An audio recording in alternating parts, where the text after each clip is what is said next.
30%. That is the exact percentage of your software budget that is being burned right now. Not because of bad vendors, not because of expensive tools, but because nobody is governing how software is bought, used, and retired in your organization. Welcome back to the SAM Fundamentals series. I am Shub, the license nerd. Today, we are building the single most important thing your SAM program needs: a governance framework. So what exactly is SAM governance? It is the blueprint that defines how your organization discovers, optimizes, automates, and governs every piece of software in your environment. Think of it as the constitution of your SAM program. Without governance, you have expensive tools collecting dust, processes that nobody follows, and a SAM maturity level stuck at initial. The first pillar of SAM governance is your organizational structure. You need clearly defined roles. At the top sits the SAM manager or director, reporting directly to the CIO or CFO. Below them, you need a SAM analyst who tracks usage and compliance, and a SAM tool administrator who maintains your discovery tools. Without these three core roles, your SAM program has no backbone. But defining roles is not enough. You need to define who does what for every single SAM activity. And that is where the RACI framework comes in. RACI stands for responsible, accountable, consulted, and informed. Every SAM process needs a RACI assignment.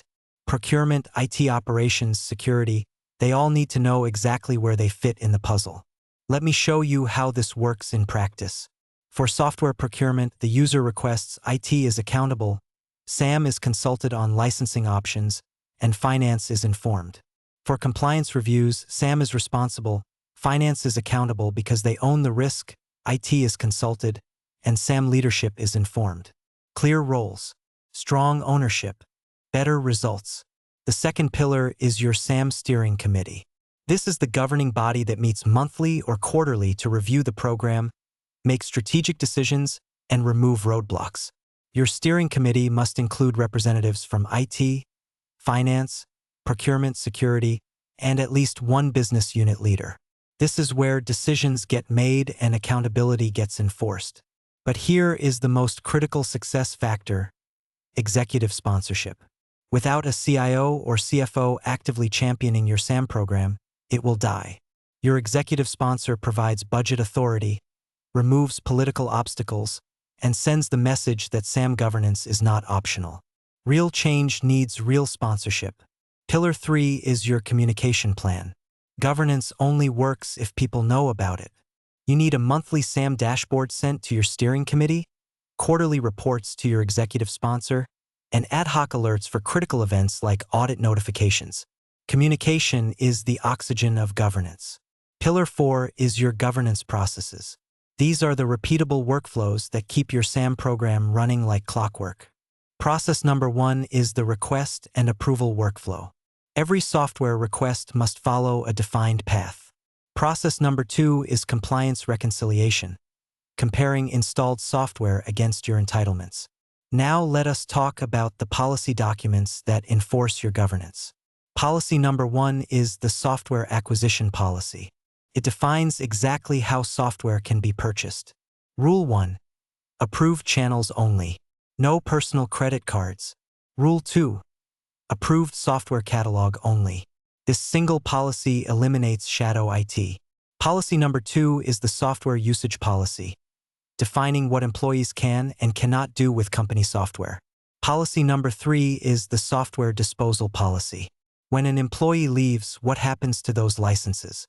Your disposal policy defines the offboarding workflow and license reclamation process. And this brings us to one of the most powerful governance processes: license harvesting. When an employee leaves, their licenses should not leave with them. Detect departing users, reclaim all assigned licenses, and redistribute them to active team members. Organizations with mature harvesting processes save 20 to 30% on annual software renewals. Policy number 4 is the audit response policy.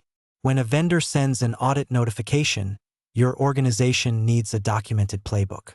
Who coordinates the response? What data do you share? Your audit response policy should include pre-approved communication templates and negotiation guidelines. Never let an audit catch you unprepared. Policy number 5 is the vendor management policy, governing how you interact with software vendors through quarterly business reviews and performance scorecards. And finally, the exception policy, because real life is messy. Your exception policy defines who can approve exceptions and how they are tracked. Pillar 5 is continuous optimization. Governance is not a one-time project. It is a living, breathing system. Every quarter, your SAM team should conduct optimization reviews, analyze usage data, review contracts approaching renewal, and assess new technology alternatives.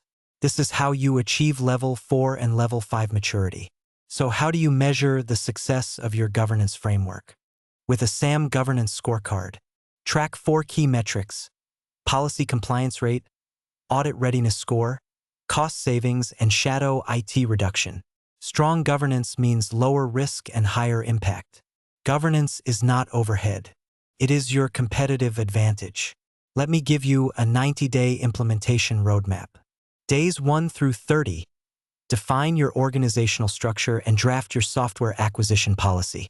Days 31 through 60. Build your RACI matrix and establish your steering committee.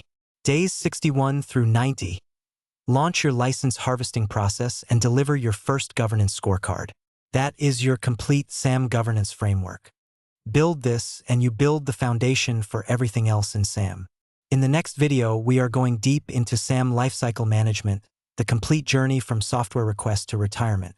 If this video helped you, hit that subscribe button.